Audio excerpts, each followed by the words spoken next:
Good afternoon, good morning, everyone, to all of you who are here with us in the morning in Chile or very early in the countries and region. We are here today in this webinar with the objective of chatting of what the COP and the Escazú Agreement meant, as well as evaluating how the different situations have and agreements have been developing in order to improve the situation of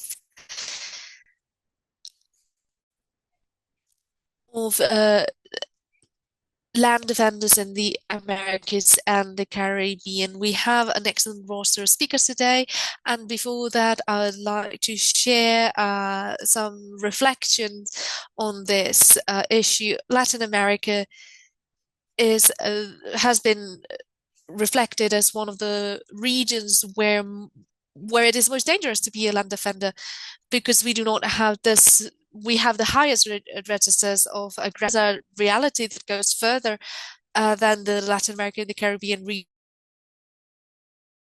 carried out in order to advance in this issue.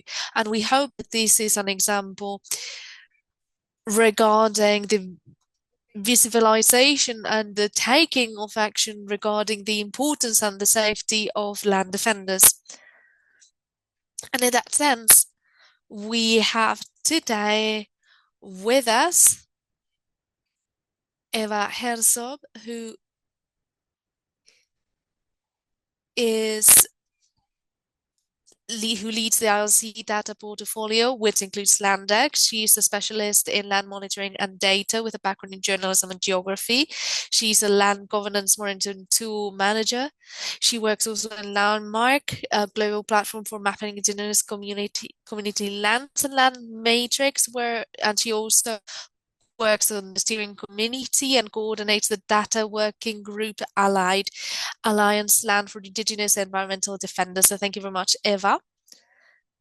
We also have Javier Garater with us, who's a senior US policy and global witness for the US. And through his advocacy at international forums, he highlights the deadly toll of land conflicts and the direct links between extractive industries and systemic violence against defenders. Thank you very much, Javier.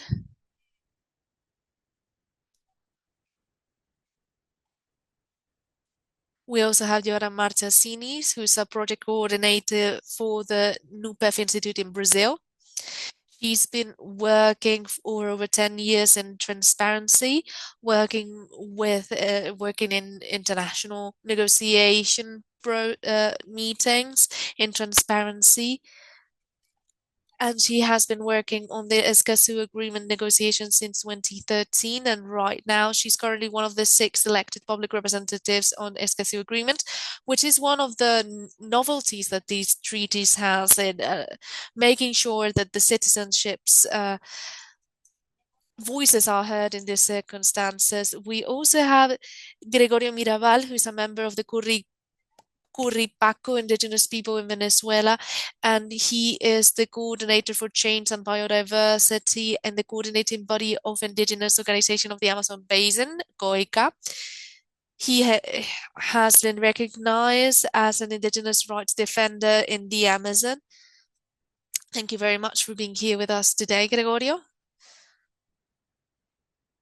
Also today we have with us Samunda Jabini, who is a rights defender for Afro-descendant tribal people's rights for Samaka people.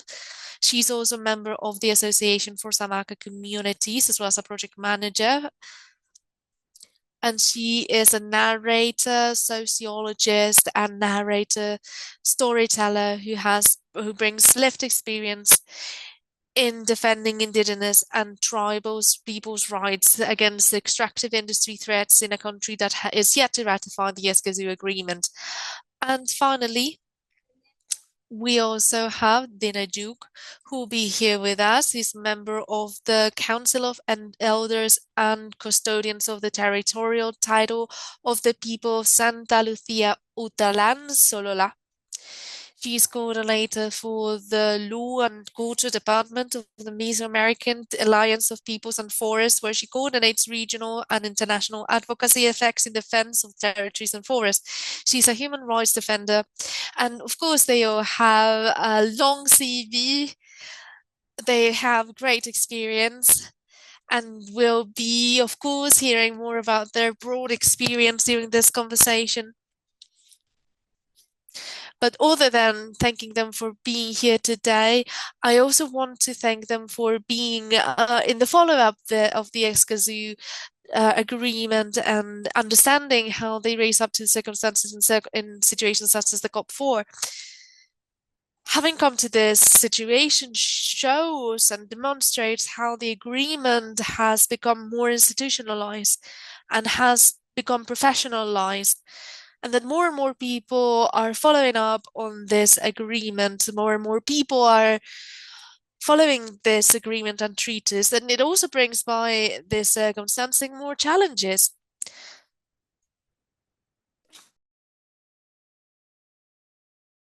This is something we saw in the Conference of the Parties in Basamas a little more than a month ago. We see that we have several pillars within this agreement and they all complement each other.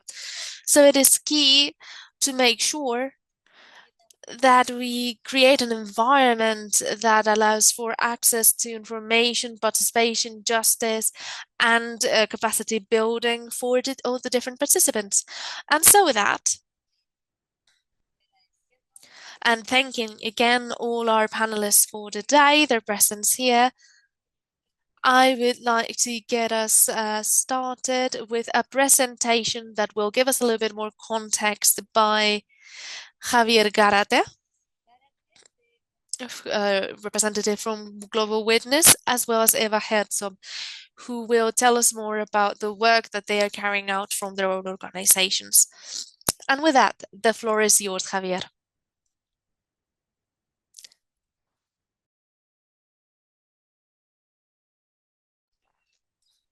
Thank you very much, Constanza. Thank you very much to everyone who's attending this webinar today. Thank you very much to the organization team that has helped to organize this webinar, as well as to ILC who have been key in the organization of this space. So as I was saying, as Constanza was saying, I will take a few minutes to give you a short presentation on the context of the situation of land defenders and environmental defenders in Latin America and the Caribbean. I will give you context of how the situation is and the relevance that it has and the importance that it has within the framework of the Escazú Agreement. As you know, violence against land and environmental defenders is a historical form of violence in the region. It has been happening for a really long time.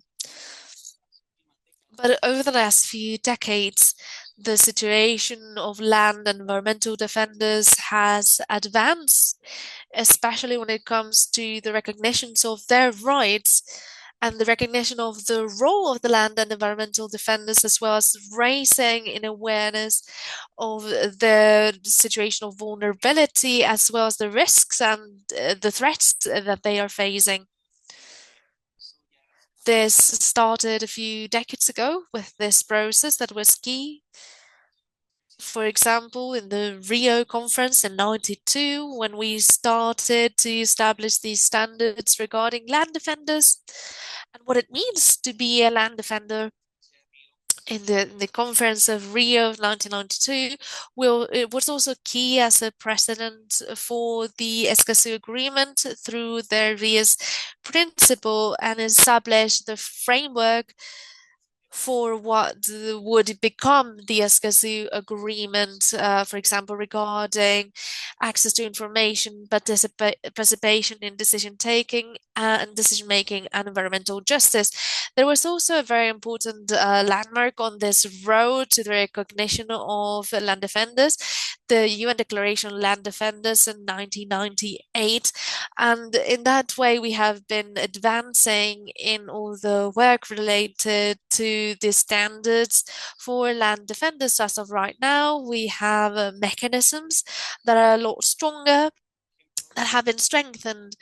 As we see in this region, we have the Escazú Agreement, which is the only binding international agreement that has within it an article, a chapter regarding land defenders. It's also first at the worldwide scale, and we also have a, a relative for land defenders. We have also a look into the of change. Uh, right now, we have a network of processes and organizations going from the local to the international that work together for justice for land defenders, to raise awareness of their role of the land defenders, and showing what they do as land defenders. And within this framework, global business has been working for 14 years documenting violence against environmental land defenders. It has helped also with the visibility regarding the risk that land defenders are facing us. And right now, we have been looking into the murder and forced disappearances of land defenders and environmental defenders worldwide. We've been doing this for 14 years, since 2012 until 2024. 2024 is the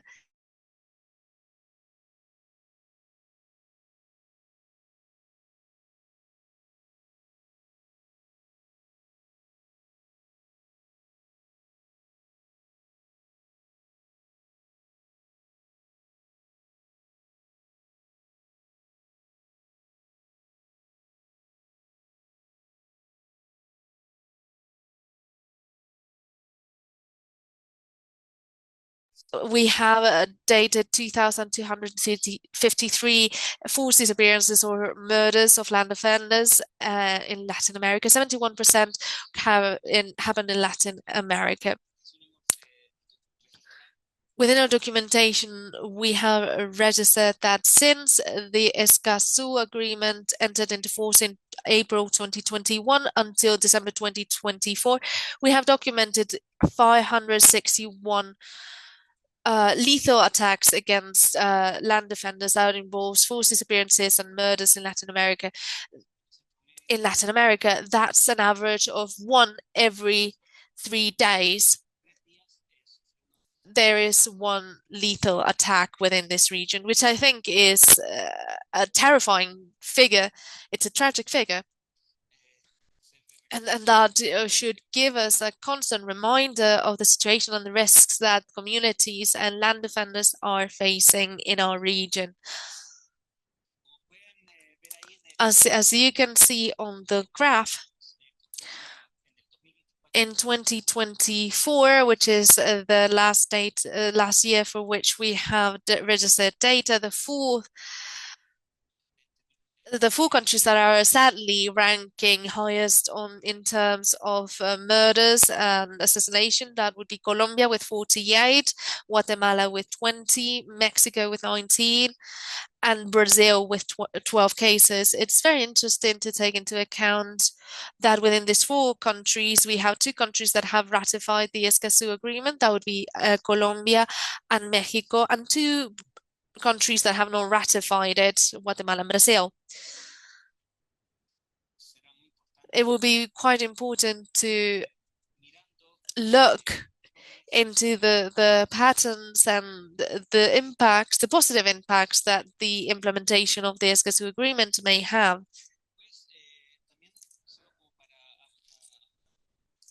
And just to look a little bit into who are suffering this violence, I think it's going to surprise nobody that a great percentage of those who suffer the attacks are composed of indigenous peoples. And as you can see, in the year 2024, was around 33% indigenous people who received this attack. But if we look since 2021, since the agreement came into force, what we have registered is an average of 44% of those victims of attacks being indigenous peoples, 27% um, farming communities, and around 5% Afro-descendants, and finally 1% that would be lawyers. This 1% may seem like a small figure, but it is an important figure. It's also important to defend those who defend land defenders, right? There is a historic sentence, a historic sentence in the Inter-American Court of Justice regarding the aggressions that were suffered by the Avali lawyer group. We also realized that 10% of all these people who have suffered lethal attacks were around women. This talks about the risks that women assume when taking positions of leadership in this fight. So we have worked a lot when it comes to standards, to recognition, to rights, but the figures, from our perspective, have not gone down. They're not gone down when it comes to lethal attacks. And we are worriedly witnessing that these attacks are getting more and more sophisticated. We are also very worried about the criminalization of land defenders. We are worried about the use of new technologies against land defenders.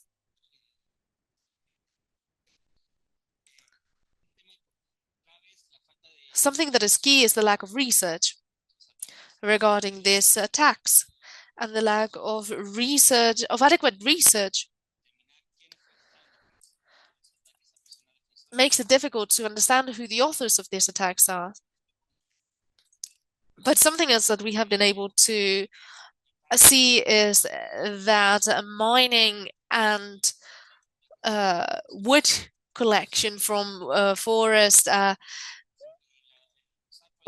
wood wood collection and wood industries have been very very much in line where these communities, indigenous and otherwise, are located, and they are suffering this violence. We see that logging is also a very complicated industry, and we understand that this violence will not stop until we understand the structural the structural issues that guide this violence, until we do not stop racial discrimination, until participatory policies do not get changed. We will not be able to address this violence until we address the issue. Escazú is not the end all be all, but it's a key tool to advance the rights of land defenders. And we do believe that it is key for more countries to ratify this agreement. And we do also think that it is important for countries to advance the roadmap to implementation with strong implementation. And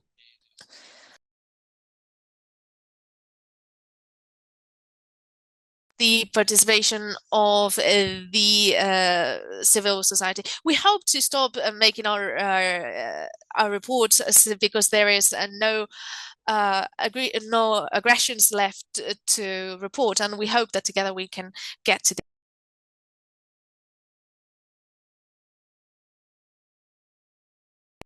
Thanks a lot, Javier. Yeah, definitely those figures gave us a lot to think. And there's something that comes before these attacks. And it's the context that creates such aggressivity and such discomfort against defenders.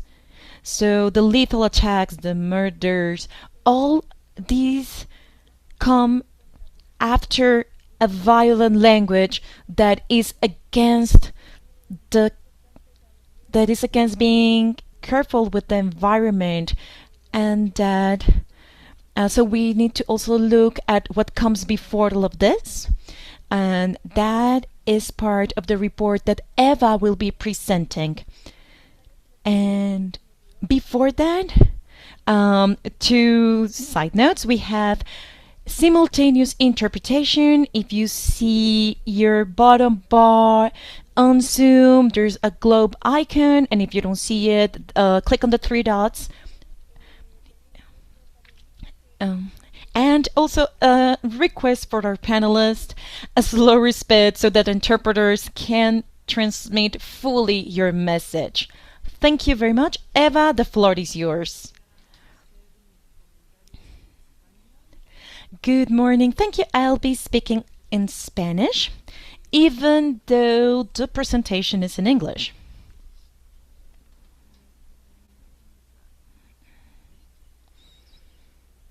Can you see it?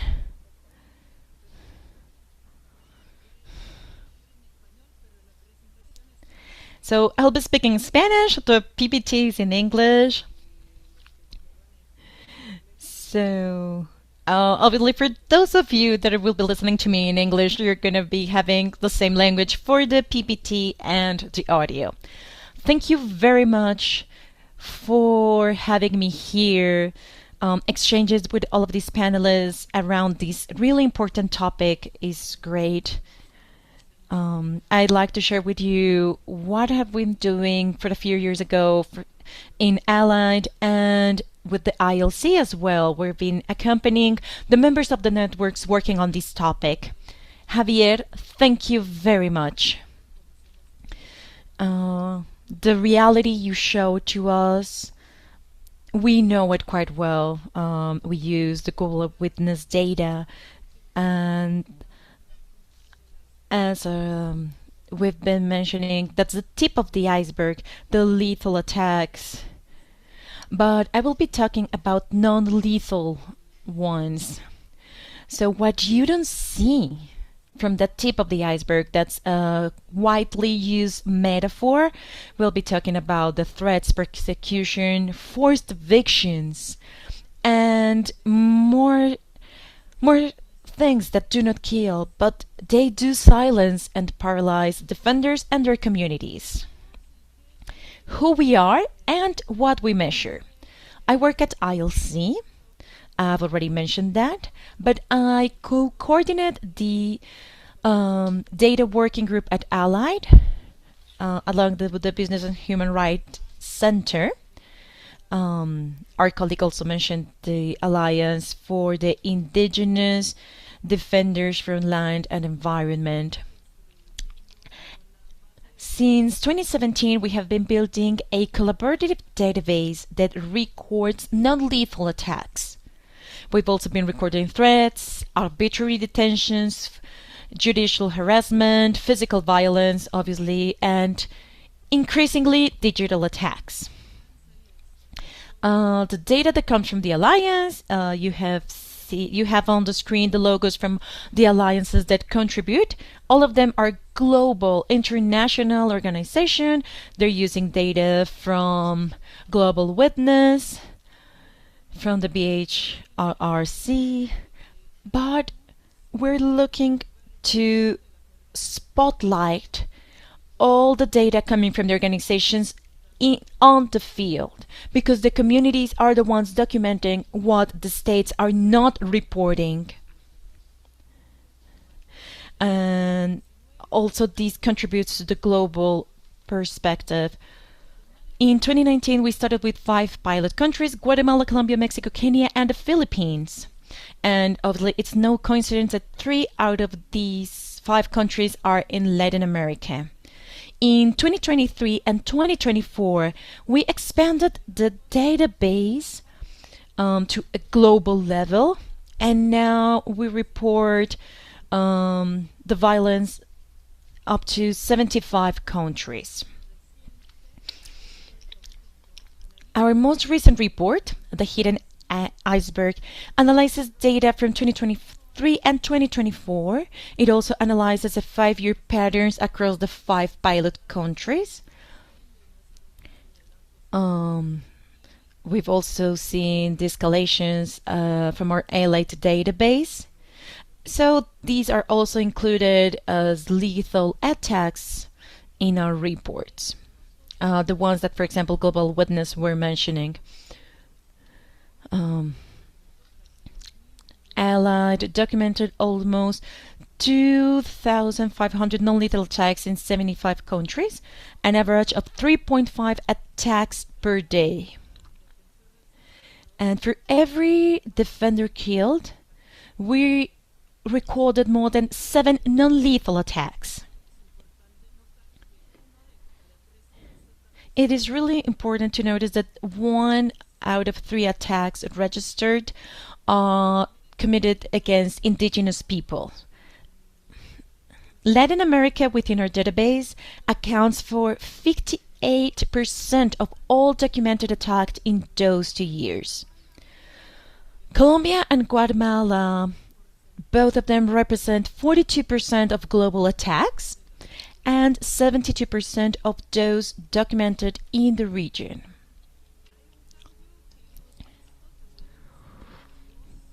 There's a shift in the past 2 years. It's really worrisome and concerning because it has to do with the nature of the attacks. Whereas threats were previously the most frequent form of aggression, today it is arbitrary detention and judicial harassment. Those attacks account for 30% of all recorded attacks. This is not spontaneous violence. That's what we've witnessed within the data. It's a systematic, organized repression.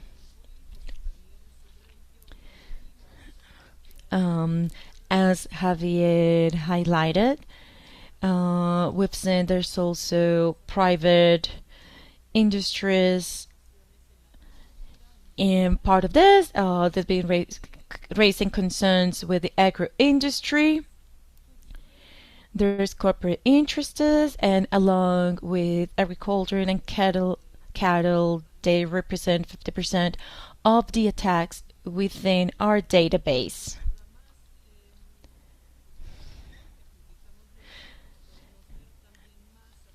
And every year we've seen that the attacks are increasing. So in the past 5 years, in the pilot countries, we have documented over 4,000 attacks. That's nearly half.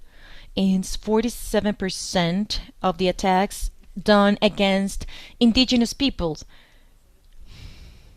who make up just 6% of the world's population.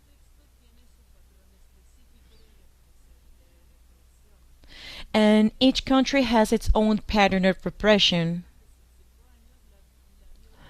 In Colombia, in the past 5 years, violence occurs at the intersection of non-state armed groups, corporate interests, and weak state protection.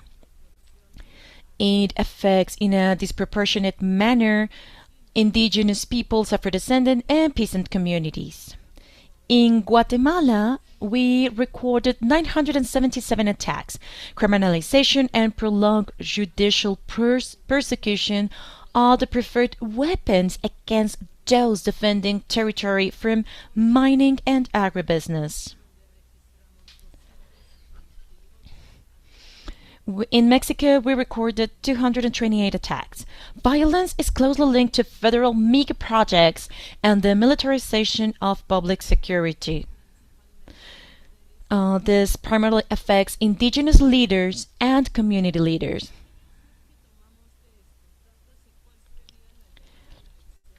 So, what are we seeing with this data, and what is our call to action within the Escazú context?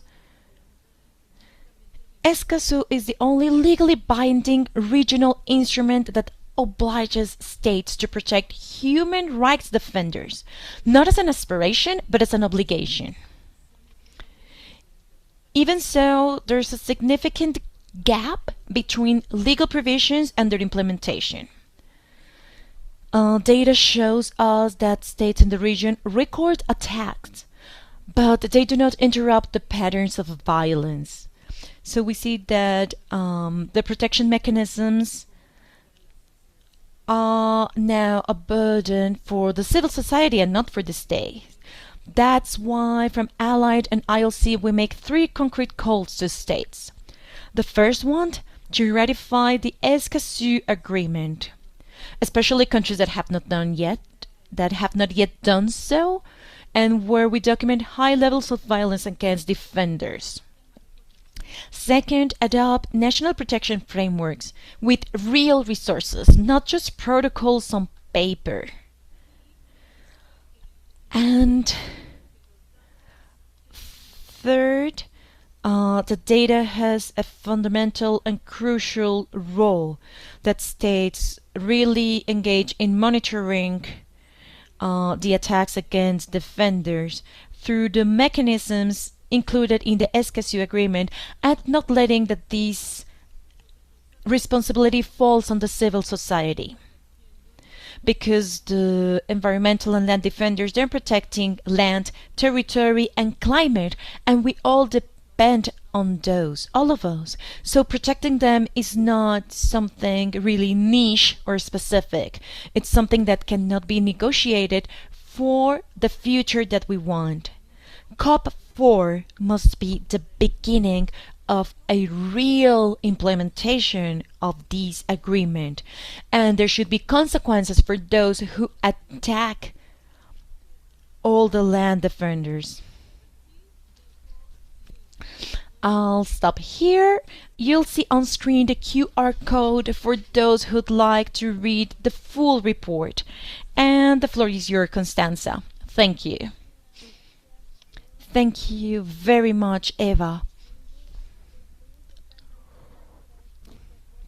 I think that these two reports are absolutely crucial and we need to analyze them in order to take measures. We definitely need information for being able to make decisions with all the situations that are happening against the defenders.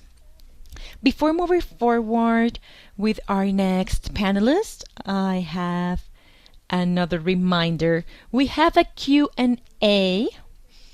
You should be seeing it on your bottom bar on Zoom, and if not, click on the three dots and you'll see the section.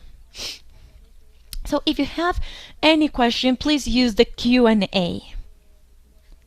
Nicholas will be managing the Q&A section, and if you have general comments, use the chat.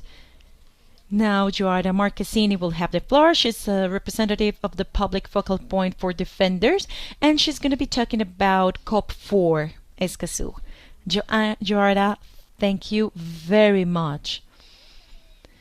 I'll start with a question for you. I'm not sure if you'd like to have a brief introduction. And I'll wait for the questions and then I'll start. So, what were the main issues discussed during COP4? What progress has been made? And what are the main challenges relating to the implementation of the Escazú Agreement?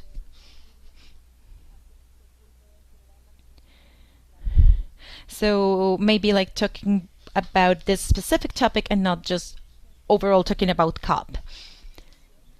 Thank you, Constanza, and thank you very much for this invitation. I'd like to thank all the support for all the people that are here now from the Escazú network, for me, like in my name and also in the name of my organization, the Death Institute, because we really need to acknowledge those that support us working on the Escazú Agreement. I'd like to speak in Portuguese, so please use the interpretation because there are few moments where I can talk about Escazú in Portuguese, and I'd love to do that.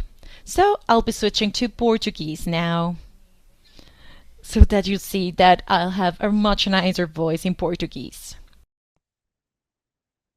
In relation to the COP4, we approved 7 decisions, and among them, we have 4 points that I'm going to highlight here. And I would like Nicola's help to put the link of the decisions in the chat so all of us can see them. In relation to the main decisions, I would like to highlight the expansion of the mandate of the implementation of the Escazú Agreement as the ways that the committee has been working. And this is important because the committee needs to continue working, even if it's something bureaucratic. Somebody could block the work of the committee from this decision. And I'm saying this because some things that seem bureaucratic or maybe we don't think they're so important, they are also a win. So in this case, that they continue to work autonomously and independently. This is something that we need to continue to support. And in a way to contemplate this as something positive. The second decision that I wanted to highlight is in relation to the emission and register of the contaminant points. And now we have a group of specialists for this theme. And it's important as the public to organize ourselves to follow this theme. And we know that the word specialist sometimes it's used to choose who's a specialist, who isn't. And as we mentioned during COP4, one of the main points was specifically to understand that someone who is in the community, someone who is in the territory is as a specialist as someone who is in an office studying the theme. The other point, and maybe the main win, the main positive win that we had at COP was the creation of the working group of access to justice, that this is an ad hoc group with active participation of the public. And two comments about this group, this working group of access to justice. The first is that we were able, that the representatives of the public, at least one, is present in this working group. And this makes a big difference. It's a lesson learned from the group of defenders that we don't have this direct participation of a defender, that we don't have this formal participation. And sometimes the flow of information and the level of influence is sometimes very low. So I want to also highlight that it's the first time that we have an explicit mention of the representatives from the public in COP decisions. It seems like something silly as we're here in the second group of elected representatives, but it's not really silly in a context that we see, as Javier and Eva mentioned, this threat, this systemic threat, and organized against all of those who either defend the environment in the front lines or that somehow support these people. And in this point of access to justice, we had our fight to be able to have an explicit mention of Indigenous peoples and local communities in the text itself. We weren't able to get this inserted, but I think that we had a really good fight in terms of showing the resistance, the capacity for reaction, and what the public is facing in a scenario that sometimes seems incomprehensible, because why wouldn't they be mentioned? And I think this point that we weren't able to have it in the assemblies, and there was a big point for reflection. And after it, the rhythm of the COP was different, I would say. And I think that at least we won in terms of respect, because when we say that we include the public in its diversity, that we can mobilize and speak as equals with the secretariat or the representatives from the states. And lastly, and I answer this question here, Constanza, so we can go to the next one, is in relation to the director's table. We have a new directors table. And at the moment, the presidency of the Escazú Agreement, it's going towards closer and closer to the Caribbean, not only from the presidency, but most of the countries who are in the agreement, they come from this region. So we have St. Kitts and we have vice presidency from Colombia, Belize, and Bahamas. And I think this is a very important moment to think about advocacy strategies when it comes to this. We also had a presentation of the guide of gender transversalization in the Escazú Agreement, and we need to use it um, in the fights that would in the routes, the scripts for the routes, and also in the plan for the defenders. The more that we talk about this script, the more we're going to show the public its relevance, and maybe in the future we're going to have a plan, an action plan for of gender and action. And I can explore the next answer, but many challenges from COP4. We had a context in the front line that there are some countries that are against the advancement, be it in the protection of the rights, mentioning gender, indigenous peoples, traditional communities. This is present in the discussions, the governments of right and extreme right, that there are in this context of reducing the civic space. So we're in the stage of protecting what we were able to achieve and also push forward so we can have more advances. It was a very difficult COP in relation to be able to follow what was being discussed, especially because the decisions weren't being projected, and also having spaces to speak. Sometimes the spaces, they were after the decision had already been made or after that they were talking about a different theme. So the capacity to speak and react from the public, it was very limited. Obviously, all these points, there are also other points that can happen, but I'm open to listen to all the representatives and listen to your comments. Constance, I think that was what I had to say about the first question, and we can go to the next one.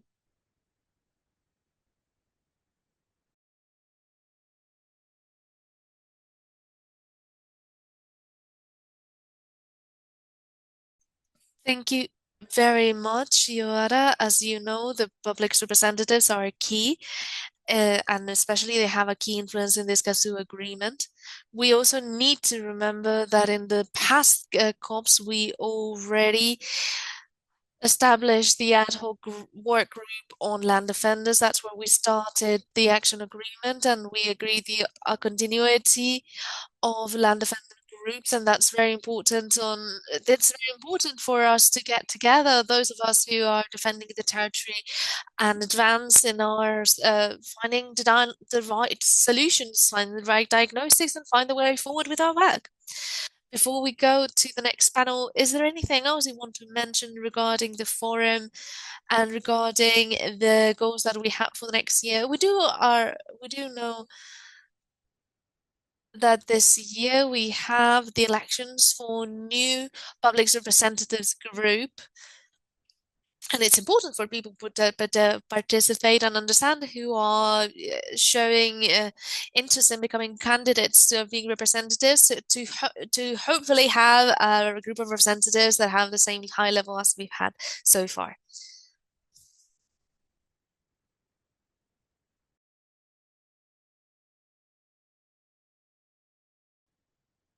Yes, Constance, I would like to comment on this part, the next steps, and I will begin with elections. I think the public and its diversity must be very careful to not eliminate ourselves as representatives of this public.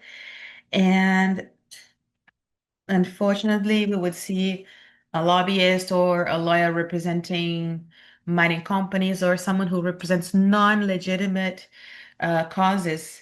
Cannot allow these people to represent the public. So I would like to ask Nicola's assistance to put here in the chat the link to the public mechanism. That is the first step I invite you all to take, which is to enroll in this public record, because last year this was very important for us to vote and be voted for in this process. So this is what we recommend as representatives.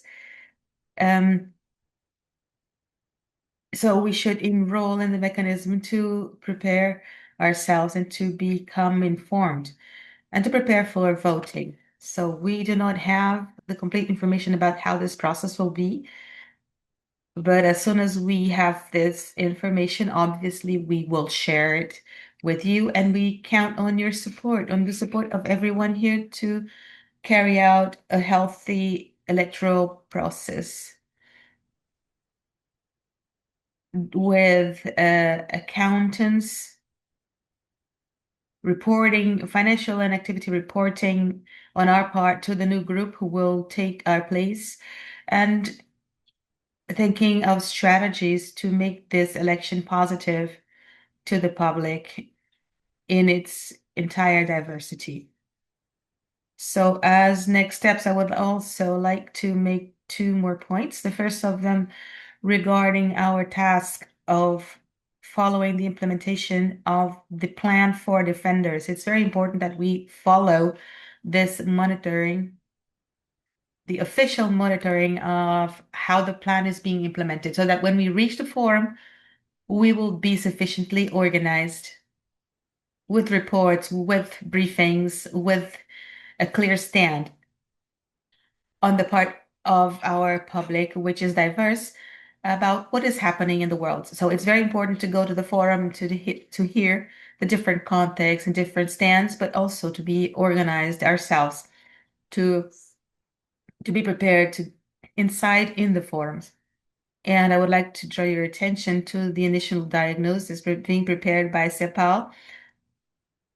We are already analyzing the methodology for compensation and for recommendations. And the last briefing we're coordinating based on the public's input. Obviously, we will support the data already provided by Global Witness, the ILC that were presented here, but we are open to receive more input from other parties. So I would like to ask you, these are my final words. I would like to ask your support to help us account for the cases of the smaller countries, especially countries in Meso and Central America, the Caribbean countries. Nicole and Ibishno are doing a wonderful work in the Caribbean regarding the articulation, regarding organization, but there's a challenge, according to what she explained to me, and I hope to express correctly. There is a self-censorship on the part of the defenders themselves, because those are countries where people know each other and they are more afraid of cases being recorded. So this has been a challenge, how to record, how to raise witnesses and data on these countries differently from other countries where we have more data about. So I would like to ask you all for your help in this sense, and I am at your service to answer any questions, to debate with you through the chat, or if you want to use your voice here. And I hope you were able to follow the interpretation. Thank you so much.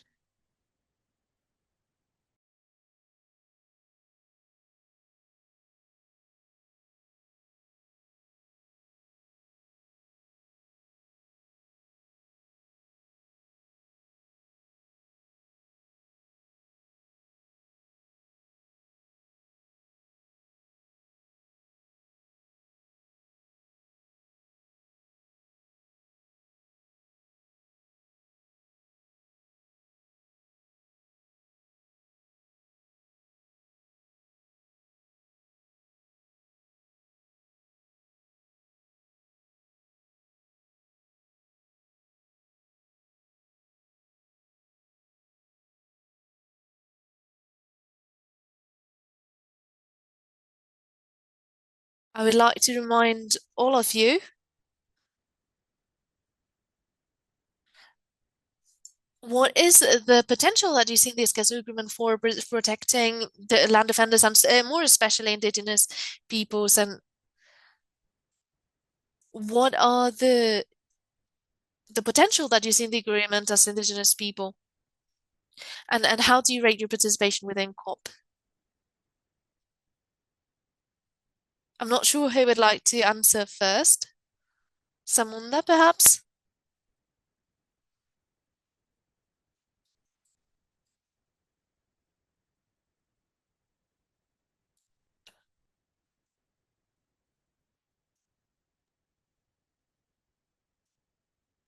Hi, good morning. Can you hear me? Okay. Good morning. Yeah, okay.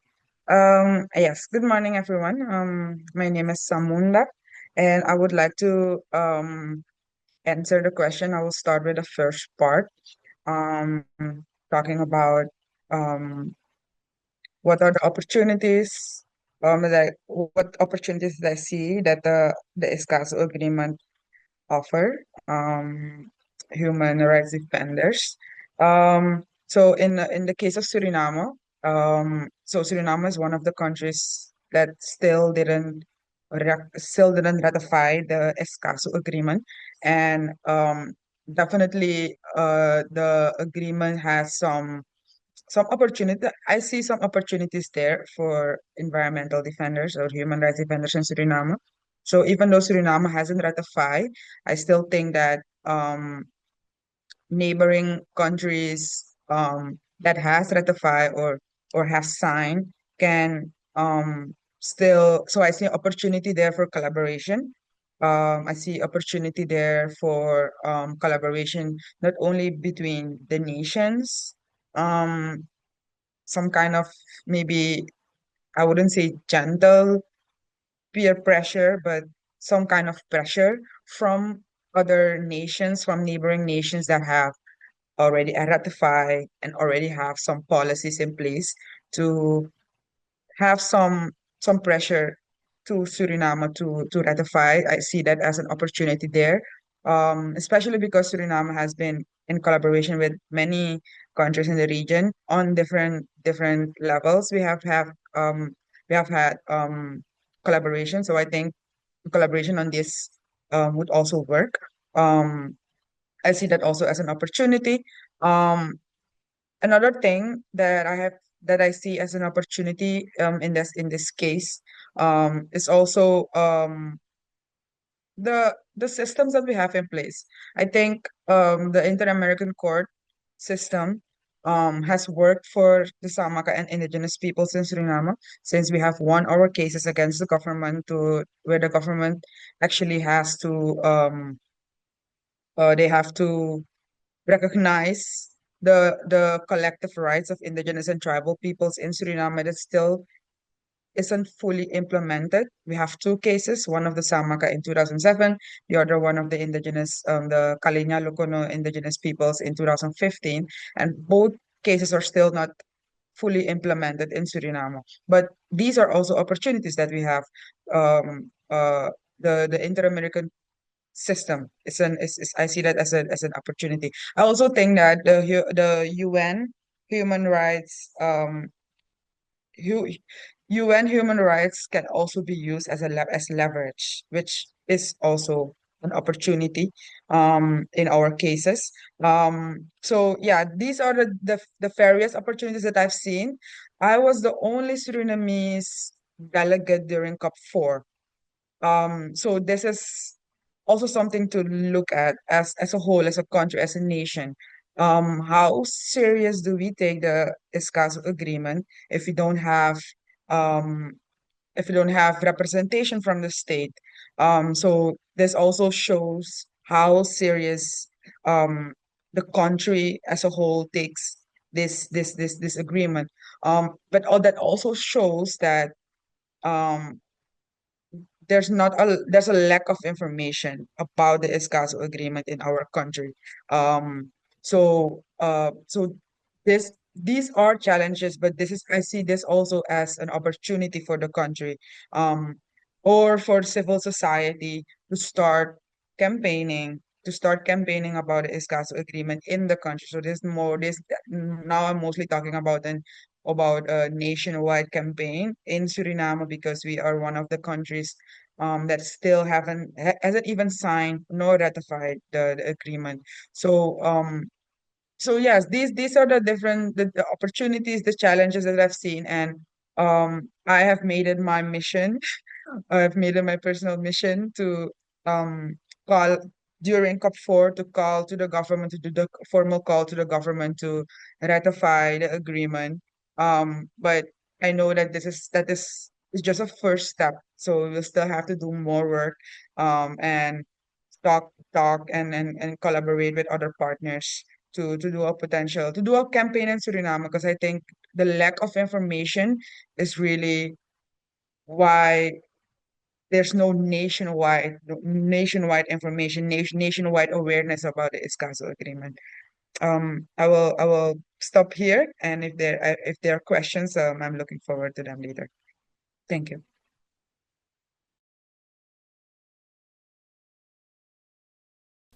Thanks a lot, Samunda. It's really important that all countries sign and ratify the agreement, and that those who ratified it start to implement the agreement. And also, as you said, they are not just part of the Escazú Agreement, but other international rules.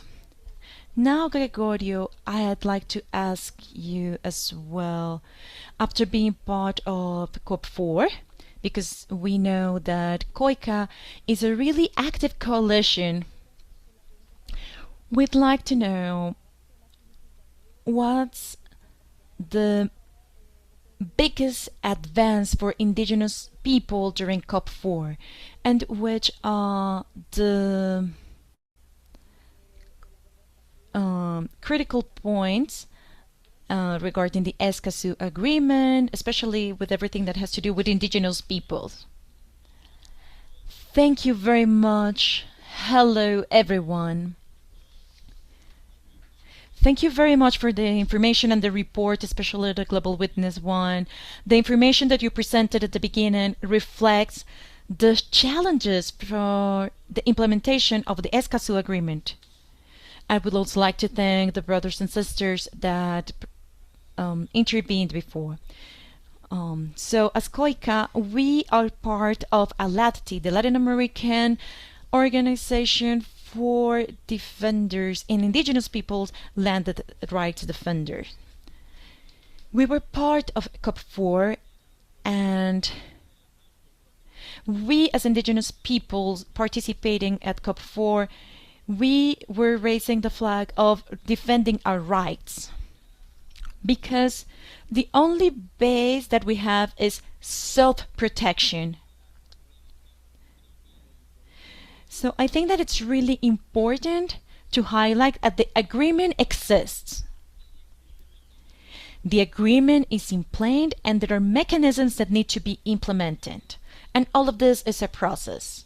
You have already mentioned it. Sometimes the state, bureaucracy, they don't have the same timeline regarding what's happening on the field. So it's the state that needs to guarantee protection, they need to implement the law, and especially facing the extractive economy, because these types of economies are not respecting our rights in the territories. And there's a difference in the timeline. And that's what the Escazú Agreement is trying to guarantee, that we can be part of this, that we can participate. The agreement tries to have an intercultural approach. It's still challenging. It's not just for the women, it's just not for the youth, it's for the indigenous peoples as well. So we need to have intercultural agreements, and that all reports reflect the data from our territories and our vision. So the biggest challenge is the implementation. So I think that as long as there's this space open for us for being part of it, that's good for the indigenous people to demand states that they do oblige and fulfill their engagements.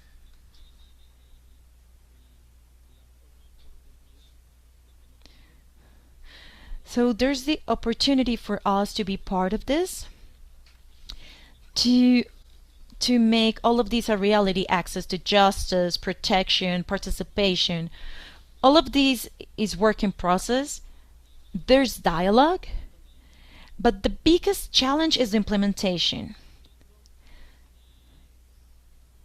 The biggest challenge is the interest of states to sign and ratify the agreement, but going beyond that, to implement the agreement, that's the biggest challenge.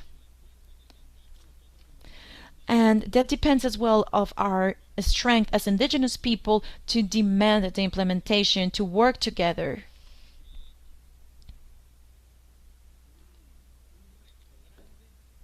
And I think that a big challenge is access to justice. We saw these clearly, for example, during the COP4 meetings, when we take a really sensitive information. For example, we're talking about indigenous peoples and their access to the land, when we're talking about how to avoid criminalization, all the lethal attacks. That's the biggest challenge. We went there with a lot of proposals. A lot of them, they were just left for next steps in the implementation, but I'd like to wrap up saying that there are countries that have ratified, but they still have high figures with really awful cases and critical cases when it comes to disrespecting human rights. We have countries as Colombia, Brazil, that, for example, they ratified it, and we've seen this, but there's all the countries that have not ratified the agreement. And we need to find mechanisms to pressure these countries, for example, Suriname, Venezuela, Peru, and especially all the countries where we are located at the Amazon basin. We need for those countries to sign and ratify. So we need to work together and create a strategy to raise awareness, and the states really can be held accountable and responsible for this. Thank you.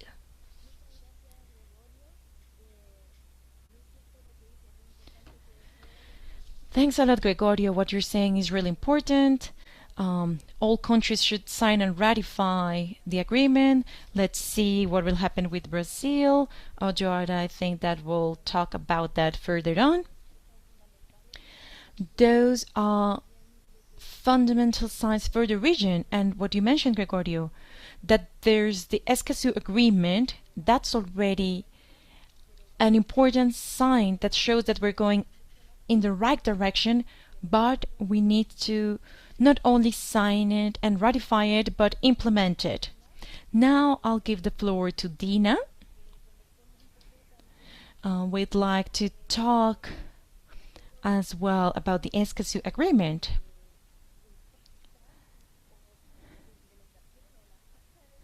But we'd like to see if the implementation of lacks of implementations, what's the impact on women. Javier was talking about it when he was showing the Global Witness report. He was talking about a 10%, but I think that it can be a higher figure. So we'd like to hear you as a women indigenous leader. What's the impact and what are the measures regarding indigenous community protection? Do you have any case of success, or what do you think that should happen? Thank you. Thanks a lot, Constanza. First, I'd like to highlight that the Escazú Agreement is the first one at a global level that includes human rights defenders and environmental defenders. That's its importance. It's really important for having this agreement signed and ratified and implemented in the Latin American region. Especially because in our countries, the legal framework is quite general. It's not specific for the environment. And for example, if we are seeing an attack against an environmental defender, and especially from an indigenous point of view, for example, if we see a lethal attack, a murder of an indigenous people defender, what happens? For example, when we're talking about the evictions, about the use of our territories by these mega projects, those are the biggest and most negative impacts within our lands. That's why our interest and our political advocacy has been really active. That's why we're part of COPs and of different fora. And we keep working on advocacy in each country so that the governments can ratify the agreement if they have not done it, and if they have already ratified, that they implement it.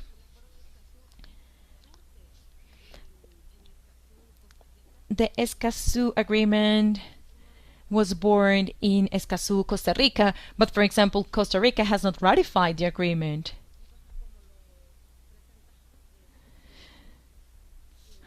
And as I was introduced, I'm the coordinator of rights and culture of the AMPV, the Mesoamerican Alliance of Peoples and Forests. We work from Mexico until Panama. Guatemala is there in the middle. And regarding your question, Constanza, for us,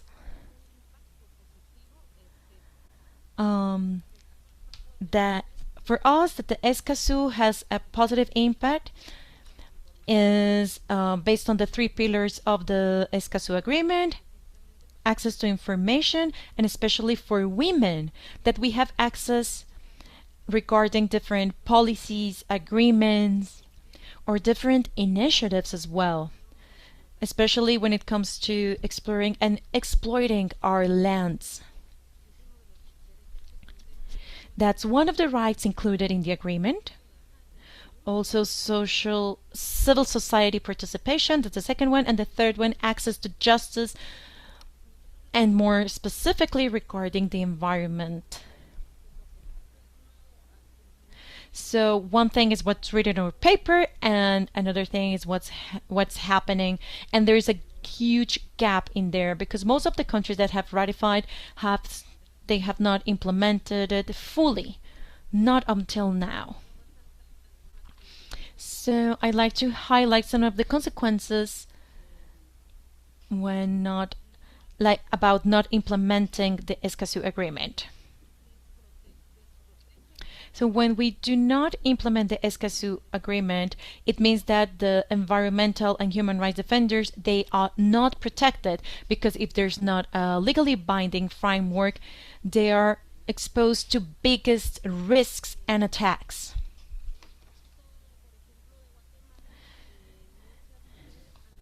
For example, in Guatemala, many women have been subjected to criminalization, judicial harassment, and as the agreement has not been ratified, there's no legal framework. So we cannot demand or exert this legal protection, because we're not talking about any daily harassment or a more frequent one. We're being harassed because we're protecting the territory. We're talking about persecution, we're talking about criminalization as a consequence of being opposed to mega project, about evictions of an entire complete community. And we've seen that in the northern parts of Guatemala. We've seen evictions of whole communities, and the women are the ones that most suffer from it because the legal forces, the police, they get to their houses and they just gather whatever they can from their belongings. They try to protect their children because most of the time the men are out in the fields when the forces arrive to evict them. So this is done by the military and and the anti-riot groups, and they have a legal order. So that's really awful for us.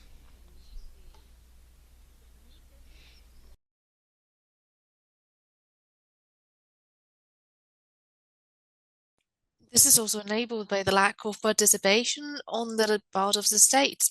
There is also limited public participation and there is lack of access to justice. There is also risk when it comes to international markets, and the lack of law in this regard creates issues, creates friction with markets that do demand the sustainability, for example, with the EU, when it comes to exporting, for example, raw materials. I would like to mention all these points and share the negative aspects as well when it comes to not applying the Escazú Agreement. These are all the consequences that we live within our territories. I'm not sure if I still have a little bit of time to make a mention on the. You have 2 minutes. So as Gregorio was saying, our participation has been active in the framework of Escazú with proposals that have been quite specific because indigenous peoples and local communities, for example, in the case of the Mesoamerican region, we have had to face our own ways of self-protection. And in the case of indigenous peoples, historically, we have kept our own governance and we have our communal organizations that allow us to guarantee protection of our own brothers and sisters and as well as territories. And when it comes to our proposals that we have carried out in the Escazú framework, we have wanted for them to be included in order to agree into to guarantee the participation of men and women within this framework. We have demanded indigenous representation in the public regional representation mechanism. And as of right now, we do not have the representation of a single indigenous person that it has been specifically indigenous. Second one is strengthening of the committee on implementation and strengthening of the committee. In that sense, we have demanded that within this committee, there will be a voice and a participation, full participation and inclusive participation of IPLCs. And third one, creation of the working group on Indigenous affairs for environmental issues, because we do believe that it is important that this sector that is, as you see, is the one of the sectors that is suffering the most, as you saw from the Global Witness reports. Most of the criminalization and lethal violence and murders are suffered by indigenous peoples, and that means that we need to have this work group to address the specific issues that are being suffered by indigenous peoples and provide a specific support within the different forums, within the different states, and support them with the data, with the approved data that come from the working group itself. So that would be 3 of the proposals that we have brought with us. And I also want to highlight the fact that the implementation guide has also been advancing the cross-cutting gender issues on the Escazú Agreement, which I think this is something that we managed on COP3, great success, because there's still a great schism between male and female participants when it comes to access to justice. And when we talk about murder of women, we still see lots of gaps due to language discrimination, for example. So we see that women are still at a great disadvantage, although work is being carried out. So I wanted to highlight this advancement in the case of the gender perspective in the Escazú Agreement in the COP3.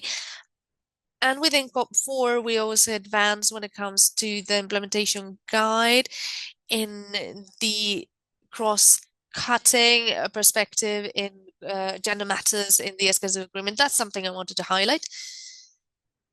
And thank you again, Constanza, for allowing me to have this space. And thank you very much for the data as well, because it also reaffirms the importance of the reification of the Escazú Agreement together with its data. Thank you. Thank you very much, Dina. Thank you for mentioning what you said about the cross-cutting gender perspective on the Escazú Agreement. We did not have an ad hoc group for gender perspectives, but we do know that every single decision that has been taken into all the decisions taken have a gender perspective. I'm not going to repeat all of you what you've said. I did not introduce myself at the top of the hour.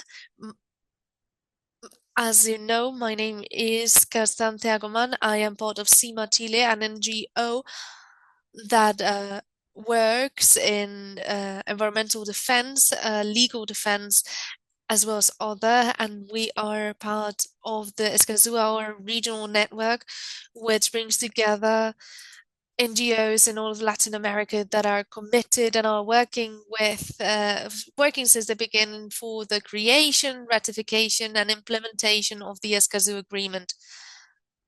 I think you are another people are also part of this network, and we are so happy to be able to be a part of these spaces to raise awareness and keep sharing knowledge regarding the Escazú Agreement. And I also wanted to and as female representatives, I also wanted to share the link between climate action and the Escazú Agreement, and that has allowed me to work with several NGOs in the Caribbean, and I see in the Q&A how can we advance in the discussion of the Escazú Agreement in the Caribbean. The Caribbean right now is the region with the most ratified agreements. 9 out of the 11 countries that have ratified it are Caribbean countries, and 3 of them are part of this region. So it is important to take into account this. Look into the Caribbean. It is very important region. The cultural the cultural gaps between the cultures of Latin America and the Caribbean are quite important. However, the issues that we are facing are quite similar in many senses. So it's very important to have this alliance and sharing this knowledge between Latin America and the Caribbean. We know that there are important alliances within the Caribbean, such as Breadfruit Collective, Canary, and all the organizations that are working so that the Escazú Agreement has more public awareness and has more of a presence within the region, because as we have the issues here, the agreement is signed, but the implementation, well, that takes longer. Talking about these 2 issues, I wanted to ask a question to all of our panelists. I'm not sure if we can share the screen so that we can all be seen on the screen.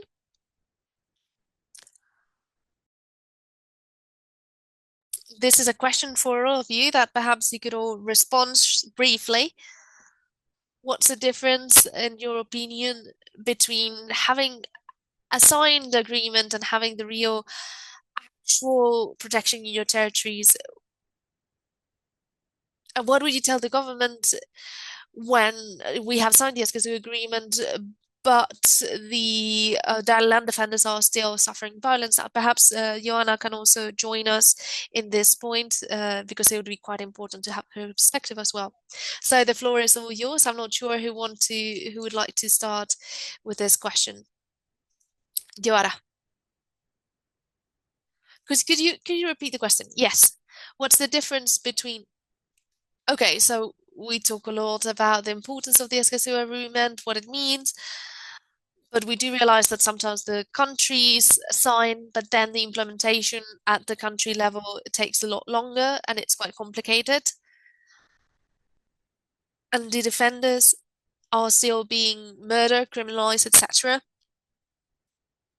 And that joined with the domino effect, the snowball effect of countries ratifying, which I think is quite important and someone already mentioned as well.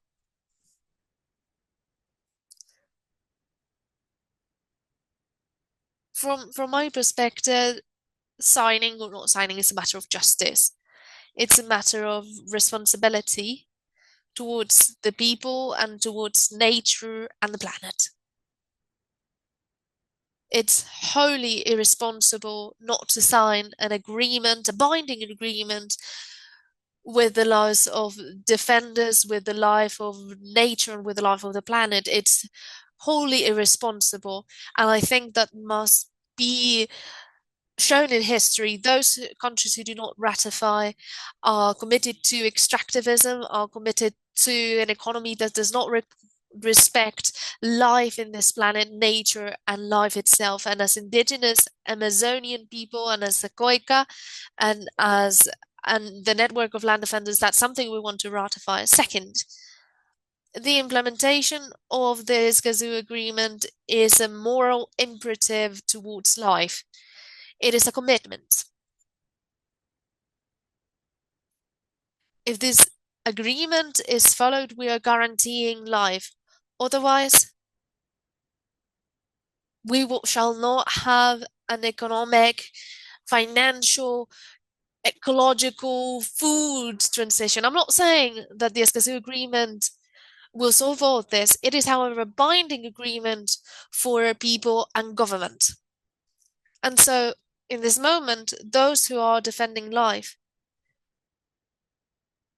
we do not have other option but to keep working.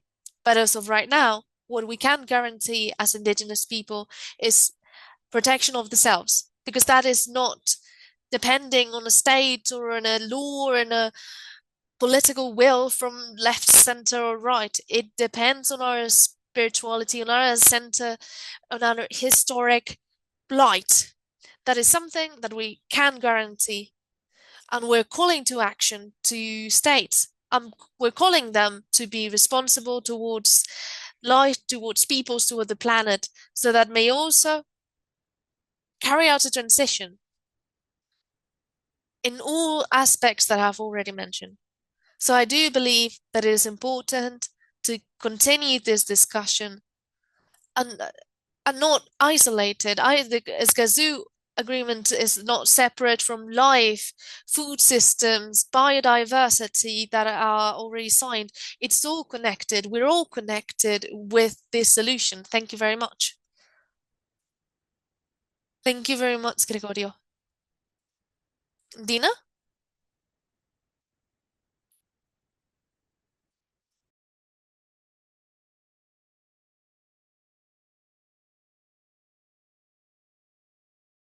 I must remind you that Guatemala is one of the most dangerous countries in the world and in Latin America especially.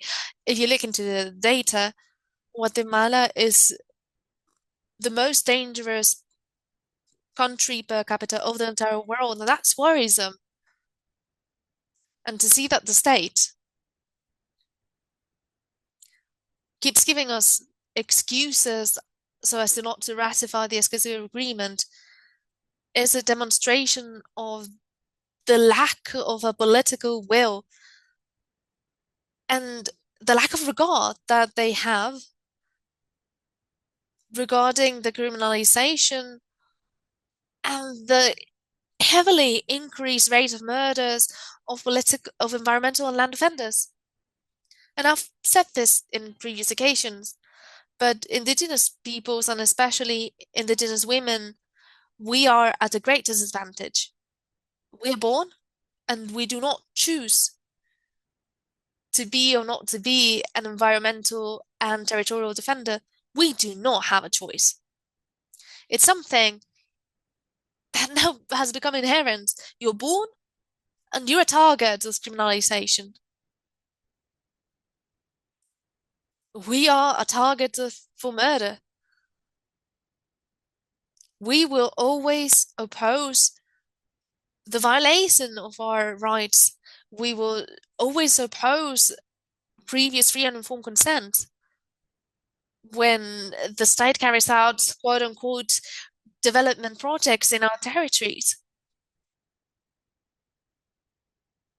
As any other human being, if they come to your house and they want to evict you,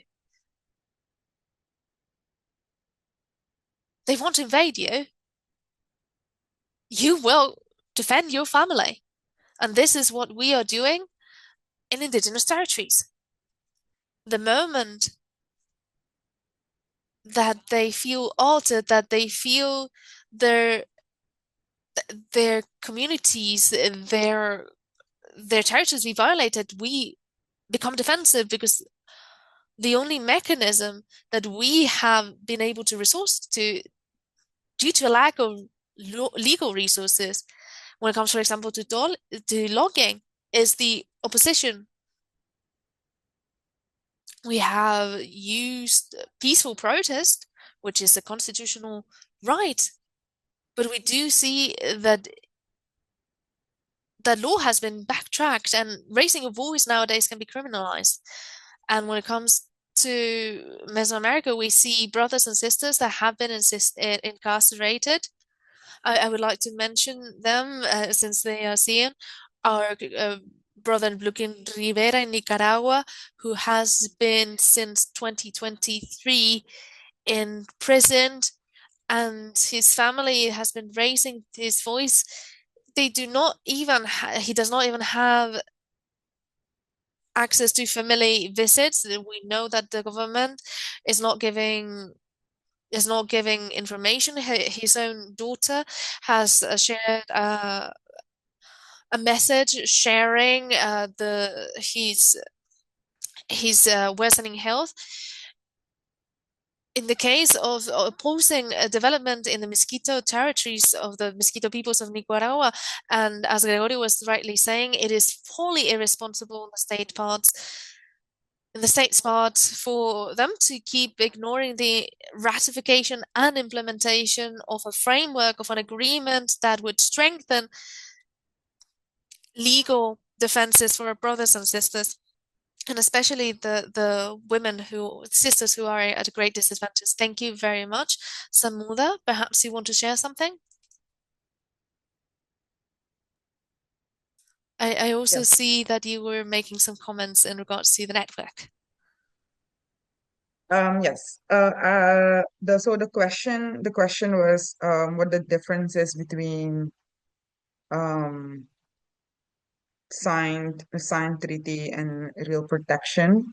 Um, so so in the case, because again in Suriname we haven't ratified the Escazú Agreement, but I wanted to speak in the broader sense of the Caribbean, because um, one of the participants put a question in the Q&A, and this needs to be said in the case of the Caribbean.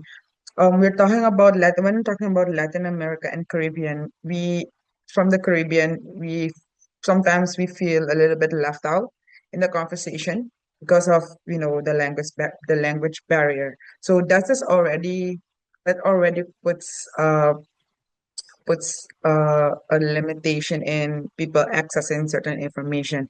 And when I say people accessing certain information, I know that the ECLAC also have all the three languages, Spanish, Portuguese, and English. But for the information to reach the communities, we also know that a lot of our communities are very diverse, right? So even if our countries would ratify or would sign this agreement. It still doesn't mean anything if the information doesn't reach the communities that really need this information. Then we know that a lot of indigenous and tribal communities in the Amazon, in the Caribbean, have their own native languages.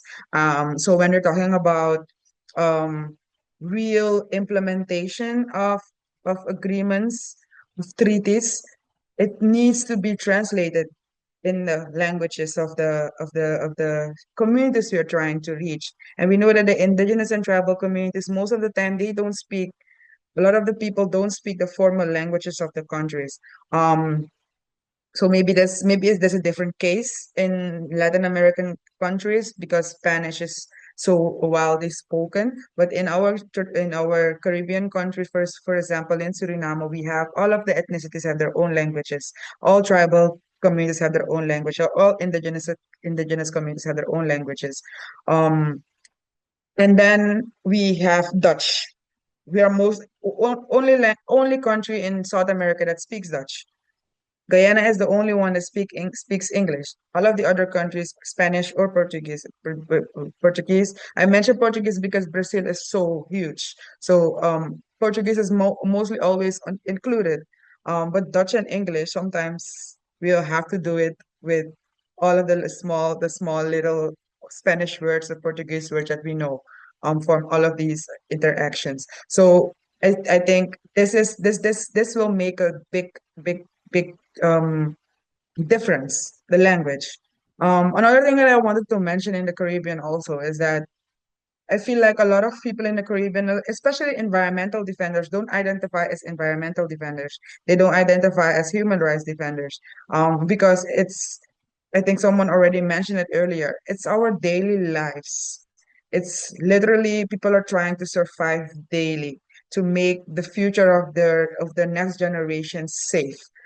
So a lot of people won't identify as environmental defenders, but we will see that the attacks that are coming towards these people, the way these attacks are planned or the ways they are implemented. For example, I can use examples from Suriname because we have a lot of environmental defenders in Suriname that, for example, a few years ago we had indigenous people that got killed, two people that got killed, five men got locked up just because they're trying to defend their territories. And then the way these attacks or intimidation, because they're still locked up, two people are killed.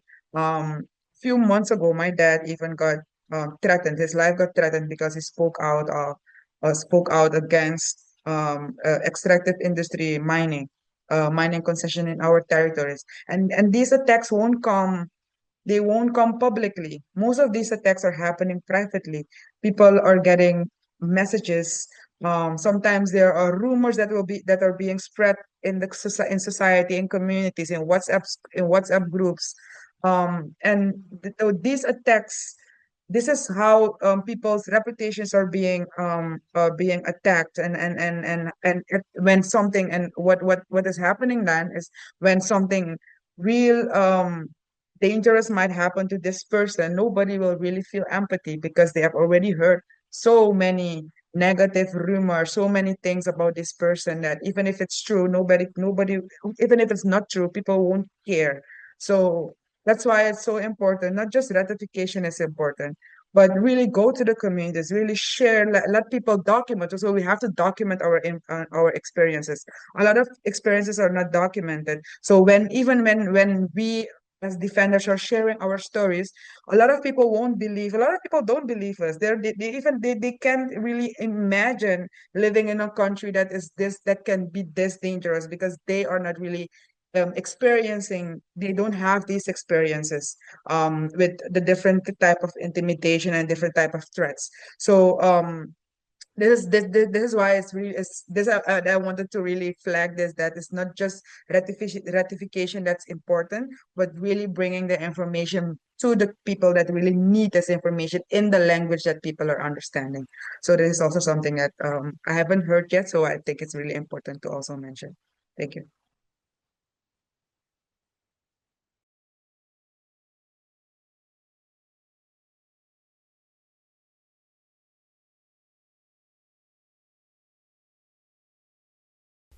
Thanks a lot, Samunda. That really highlights the context and especially about the digital gaps because not all communities have access to this.